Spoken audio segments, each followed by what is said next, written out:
So last week we discussed the Trade Federation and their role within the CIS and the greater galaxy during the Clone Wars, so I figured today we would take a look at another corporation that's often associated with the Separatists, but actually has a more complicated relationship with both the CIS and the Republic. Today, let's talk about the Techno Union. I'm Colin, and this is Sci-Fi Deep Dive.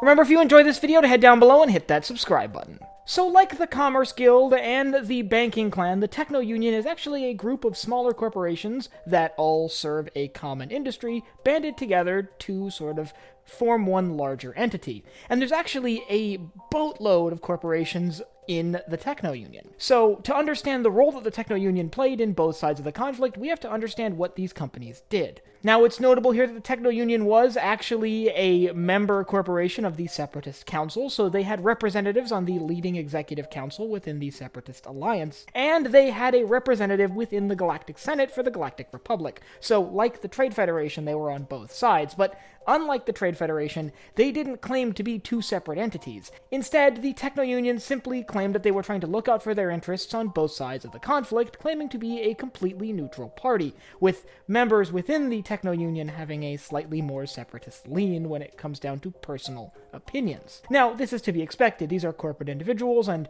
in one government, they're holding political power as leaders of a corporation, and on the other government, they're simply represented in the Senate for the sake of the power their corporation has amassed, and they don't actually hold any executive power. But exactly what corporations make up the Techno Union, and what did it contribute to the CIS and the Republic?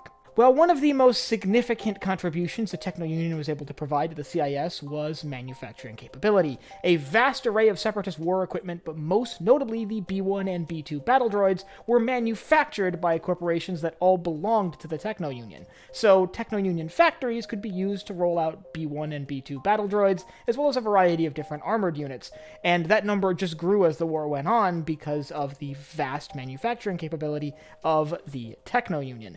But they weren't only manufacturing war equipment for the Separatists. You see, the Techno Union included a wide array of weapons and warship manufacturers as well, including Kuat drive yards, who most notably during this time period were manufacturing the Venator-class Star Destroyers for the Republic and the Architans-class light cruisers for the Republic. A subsidiary of Kuat drive yards, Rothana Heavy Engineering, was manufacturing the Acclamator-class assault ships and the all-terrain Tactical Enforcers, or ATTEs, as well as various other light walkers and smaller scout vehicles. And all of these corporations were also member corporations of the Techno Union, so they were manufacturing war equipment for both sides of the conflict. Now, that being said, they were giving a significantly better deal to the Separatists, and a lot of their activities within the Republic had some espionage going on in them. So while they weren't actively sabotaging the Republic warships they were building, they were definitely reporting the numbers of warships they were building, the sort of capabilities of these warships, and the sort of Republic cost for manufacturing these warships back to Separatist leadership. Which puts the Techno Union in a very interesting spot of actually genuinely being a neutral party, in most senses. And like I said, while their leadership was far more pro-Separatist than pro-Republic, they really were playing both sides of the conflict for their own gain. That led to this interesting situation where people in the Republic felt like the Techno Union was serving the Separatists, and a lot of people in the Separatists felt like the Techno Union was serving the Republic.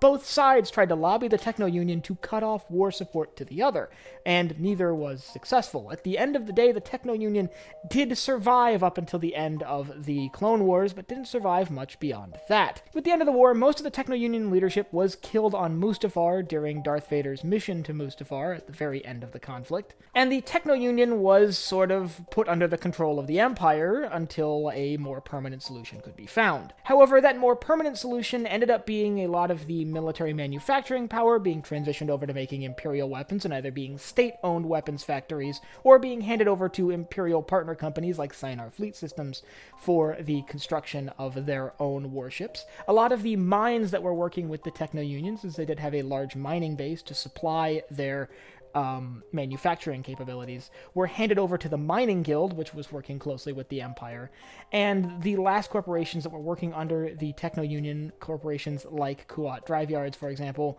were given their own sort of independent stance where they could operate as their own independent corporations, free from the control of the Techno Union. So technically, while the Techno Union did survive the immediate aftermath of the Clone Wars, they didn't exist very long into the Imperial era, and by the days of the Battle of Yavin, they were similarly completely gone. All in all, like I said, the Techno Union is a very interesting representation of a company that actually is forced to be neutral in the conflict, lest they give up a significant amount of their profit margins, and a corporation that put both factions into a tricky spot. Another corporation that put both sides in a tricky spot was the Trade Federation, which for a long time was playing both sides of the conflict. If you'd like to learn about the Trade Federation, the role they played during the Clone Wars, and sort of how they factor into the galaxy as a whole, I'll leave a link up here to my video on the Trade Federation. And I want you to let me know, if you were a politician in the Confederacy of Independent Systems or the Galactic Republic, would you have tolerated a corporation like the Techno Union playing both sides and making war equipment for both sides, or would you have mandated that they either pick your side or the enemy's? And if you have anything else you'd like to see me cover in Star Wars, you can let me know down below in the comments. Last but not least, if you enjoyed this video, head down below, hit the like button, the subscribe button, and the bell icon so you get notified when I upload new videos. So for Sci-Fi Deep Dive, I'm Colin, and I will see you next time.